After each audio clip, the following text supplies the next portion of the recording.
Hello everybody, this is Stacy McGee and I'm your instructor for accounting this summer. I just wanted to walk you through the course and hopefully you've had some time to look around now and you're getting a little bit familiar with my lab, but I just wanted to emphasize a few things and answer some of the most common questions. So let's go to start here. Hopefully that's where you started, and we've got a lot of things here to answer questions and give you the information you need. So the first one is the orientation material here, which hopefully you've all had a chance to read. Some of the things I want to emphasize, you do need a book, but it's perfectly fine to use the ebook. So if you are still on the temporary access, when you pay, you have two choices. One is My Lab with the ebook, and one is just My Lab without the ebook. So if you don't have a physical book, then you want to make sure you get the one with the ebook, because you're going to need some sort of book for here. If you already purchased the one without the ebook, it will allow you to upgrade. Some of the most common questions we have here: do you have to travel to campus? Yes, the 3 exams are in person in the final exam. So there's 4 things that you need to take on campus. Everything else will be at home. Those exams will be at the testing center for up to at least a week, probably about 10 days. If you need to take it, if you're going to be away during one of the exam weeks and you need to take it early, that's fine. Just let me know and I can make sure it's set up early for you there. The only deadlines are really the exams, but I have a schedule that you should follow as closely as possible. If you fall behind, you do have some flexibility there. Like, you should be finishing chapter 2 by the end of the 2nd week. If you fall a little bit behind, you need to go into the 3rd week, you can, but you really need to stick as close to that schedule as possible. Otherwise, you're not going to be able to cram everything in right before the test. So everything's posted ahead of time. I have a schedule, which I'll point out here in a second. So make sure you know when everything's due, and you probably know when you're going to be done. The exams will be there for, again, over a week. So I don't care how busy you are, you should be able to get in sometime during that week to take it, since it's there for probably at least 10 days. If you're going to be away, you probably already know that, so take it before you go. I would recommend you do not wait until Sunday, the due date, because things come up that you don't expect, and then you've given yourself no wiggle room. So I would try to take it by Thursday or Friday or maybe even Saturday, and then if you run into a problem, you still have a little time to still make that deadline. Oops. There's no group work. There's no discussions on here. You can sort of work at your own pace, as I say right here, but you really do want to stick as close to that schedule as you can. It's a 10-week session, so we're working a little bit faster, so you really cannot afford to get behind. The other thing you should know, if you've never taken an online class before, is the flexibility is great. Being able to work at your own pace is great, but it is going to take more time of your own time than if you were taking an in-person class. So if you're taking it for the flexibility, you'll be pleased. If you're taking it because you think it's going to be easier than a face-to-face, then you're going to be disappointed. So be prepared to spend a lot of time. The other thing, with accounting, there's only one way to learn this stuff, and that's to do a lot of practice. And so that's on you. You need to do that. Again, if you're traveling, you can do the stuff before you go. Everything is up there. The best way to contact me, especially during the summer here, is definitely email. Tips for doing well: you need to take responsibility. You cannot procrastinate. You need to have self-discipline. You need to be self-motivated. I have tons of tools here for you, but it's up to you to use them. I can put all the stuff there, but I can't come do it for you. So you need to do that. Look around at these tools, see what's there, get familiar with them, and make sure you use them to help you. And really don't procrastinate. Have a backup plan. If you have computer problems, there are computers on campus, there's computers at the library. The Learning Support Center is open every day, and they have computers you can use. Practice, practice, practice. That's really the only way to learn this. So the more problems you do, the easier it gets. And check the announcements. The other thing I wanted to point on here is this weekly workflow, which seems like a lot of work, but this is really, I've been teaching accounting for a long time, and this is really going to give you your best chance to succeed in this class. So for each chapter, you want to read the chapter and you want to watch the videos I have posted for you. You really should be doing both. In my videos, I'm summarizing the chapter, but I'm not covering the whole thing. I'm not reading the whole thing to you, and I'm doing a lot of problems. So I would recommend you read the chapter first and then watch the videos. Then I'll have a problem set of the problems I was doing in the video. So either be the exact same problem or one just like it with different numbers. And these problems are shorter problems to kind of just illustrate the concepts. And once you've got those, then you want to go on to the next problem set, which are these concepts. They're going to be more in depth. They're going to be a little bit longer. You're going to see the same stuff you saw in the problems from the video, but now we're going to have variations on that and throwing in some more complications and going more in depth to make sure you really understand these concepts and the different scenarios that you might see. And then for each chapter there is also a quiz, and this is multiple choice. So the exams are made up of both problems and multiple choice. So if you do the problems and the quizzes, you'll have experience with both of those. So they're not timed, and you have unlimited attempts. You can do you can do them as many times as you want, and you can take as long as you want to do them. However, you should be aware of your time there. So, for instance, if it takes you 90 minutes to complete a 10-question quiz, you're not going to be able to get that exam done in 2 hours because the exams have a time limit. So there's also a study plan if you need some extra practice on a certain concept. And so I'll show you that one. Again, it's not required, but it is a really good idea, especially if there's a certain topic that you need a little extra practice. Once you've gone through all this, you should make yourself a cheat sheet for that chapter. 1 page, 1 or 2 pages. Pretend like that's the only thing you're going to be able to take into the exam with you. So put on there what you think the main concepts are, things that you struggled with, maybe explaining them in your own words, things that you have trouble remembering, and pretend like that's all that you can take in there with you. For one thing, making the cheat sheet is a good way to review, and for the other thing, it's going to save you a lot of time in the exam. So customize it for you. What's on yours is going to be different than what's on somebody else's. It's what you feel you need to help remembering and that kind of thing. And it's really, really going to help you on the exam, especially if you do it yourself and really put that on there. So that's what I have up here. And if you follow that and do lots of practice, then there's no reason you're not going to do well in the exams. The syllabus here's the textbook, and again, you can purchase MyLab Access with the ebook, and that's fine. The exams are open book and open note, and you can use the ebook in there as your book. That's fine. Here's what we're going to learn. I'll let you read that kind of stuff. Your grade is made up of exams.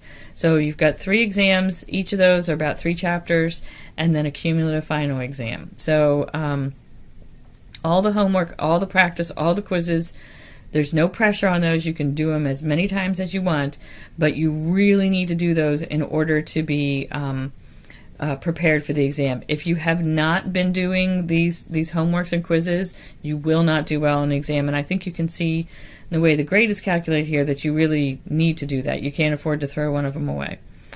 So the exams are at a testing center. They're open book and they're open notes, and you'll have 2 hours for each one.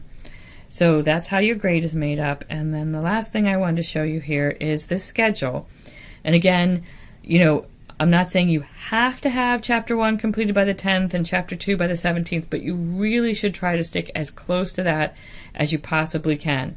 The first exam's already in week 3. That's not very far away. And so in that week you have to have Chapter 3 done and the exam. And I'll tell you, Chapter 1's not too bad, but 2's a lot longer and 3's a lot tougher. And so you don't want to be waiting until the weekend to start Chapter 3 and then trying to take the exam on the same weekend. So give yourself time. If it's a test week, an exam week, I would say you'd want to have Chapter 3 done by, at least Wednesday to give yourself time to prepare for the exam, and have Chapter 6 due by the Wednesday of that week in order to be ready for that exam. And so that's our schedule. Some other things here, how to get help. These are some videos to show you some of the things in my lab, some of the features that can really help you. So take a look at that.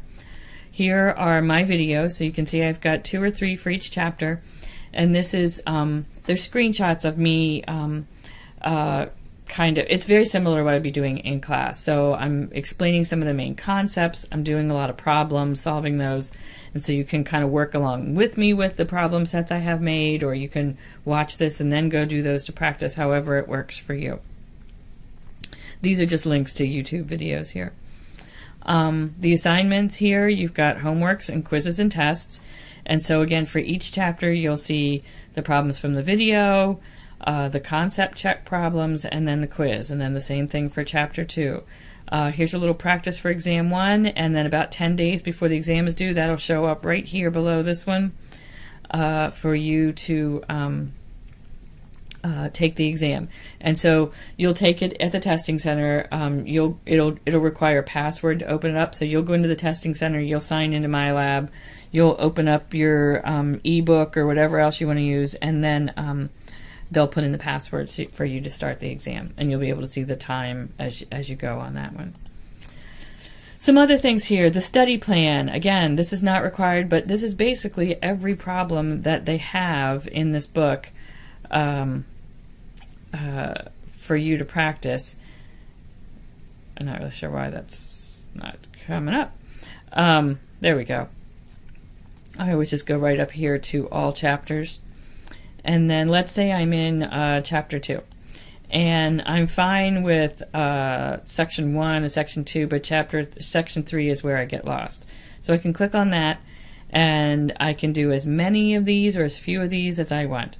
The S ones will be the short ones, the E will be a little bit longer, and then the P's are problems. Those are longer and more comprehensive. These are these try it things that you have in your book. You can do those, and these are quick checks, which I think might also be in the chapter. And so you can do as many or as few of these as you want. These are great ways to review, to go back and check yourself, and so they have these for every chapter. The results will be your grade. The e-text is here, so you click on the e-text, and that'll pop up, and that is, oh, sorry. There we go. It's everything that's in the print copy, and the whole chapter's in there, and you can pop over to a certain part that you want to read. If you, they have an app. If you use your iPad, that you have an app. You can open up the book in there that I use sometimes. The multimedia library is some other things. So let's say I'm working on chapter 2. They've got videos. In addition to my videos, you can use these. They've got flashcards. This is a PowerPoint that the publisher puts out. It's kind of long, but it's got lots of stuff in it. Demo docs are where they kind of work through some problems. So lots of other things there to help you. And just a couple other things I was going to say. When you're watching the videos, again, since that's very similar to what I'd be doing in class, I would recommend that you take notes as you watch the videos, just like you would be doing if you were in class. I would highly recommend that, and then kind of combine that with, with what you read in the chapter and what you did in the problems to make that cheat sheet. The other thing I wanted to show you was, let's say we're in these problems. There's a couple features in the problems that when you're in the homework that I wanted to show you. And they're all up here in this question help. So help me solve this. We'll walk you through step by step by step. It'll basically be the same problem with different numbers. And what they're going to do is they're going to show you every single thing they did and how they got it. And so they'll show you every number they got and how they calculated it. This probably isn't the best example because it doesn't have a lot of problems. And so that is really an online student's best friend there to help me solve this. And then once you get that, then you can go back and do it over here. Other things are demo docs, again, where they'll show that. And some of them have videos and some of them don't. but those are like nice little short videos just on whatever's in this problem. The e-text will take you straight to the section of the textbook that this problem is referring to. And then the other thing is the Ask My Instructor. That'll send me an email. So everybody's got different versions of the problem. So if you email me and say, I'm on number 3, everybody's got a different number 3. So that doesn't, I can only help so much with that. If you send me from this, I can see exactly what you're seeing, and I'll see exactly what problems. Now, if you go on and do another version of that problem after you've sent that, then I'm probably not going to see what you're seeing anymore. But if you click on that, I can see exactly what you're seeing, and it's very easy for me to answer it that way. You get 3 tries at every problem, but you can go back and do, I'm just going to show you, and after the 3rd one, it fills in the answer for you. So after 3 tries, then, oops, it went back there, sorry. And it fills in the answer for you. If you, I just want to kind of show you what it looks like. Oops, no. Oh, there it is up here. And so if you see this little red triangle, that means you got it wrong, okay? And so if you click on it, it'll say you answered 0, and now it's showing you what the correct answer is, okay? And so you answered nothing, and then here's the correct answer. So so that's how you know what you got wrong. Some of them, after you're looking at the answer, you can check on the work solution. If you go into the results, you can see that. But so that's how you know what you did there. Again, if you go back here, I don't think I'm going to have anything in here because I'm in as an instructor. Oh, I do, because I just did that one, didn't I? So I can go in here and review it. And if it's one with, so you can't change your answers from here. But if it's something that had calculations in it, what you would see up here along with the answers is something that said show worked solution, and it would show how they figured that number out, exactly what numbers they used to calculate that answer. So that's helpful. And then you can always hit when you're in the assignments, and I did that problem. Let's say, which one was I on? I think I was here. And I did this problem, and I didn't do very well. Let's say I'd done the whole problem. Then down here you'll see try again, and so you can do another version of this problem just like that one, and you can keep doing that, and then you can do the whole problem set again. So there's really no limit to the amount you can practice on here. I think that's about it for my lab and what's due and when it's due and all that. So there's lots of resources here, but again, like I said, it's up to you to use them. Don't procrastinate. Do lots and lots of practice and give yourself plenty of time to do it. And that, I think, is the best advice I have for you. If you have any other questions, just let me know.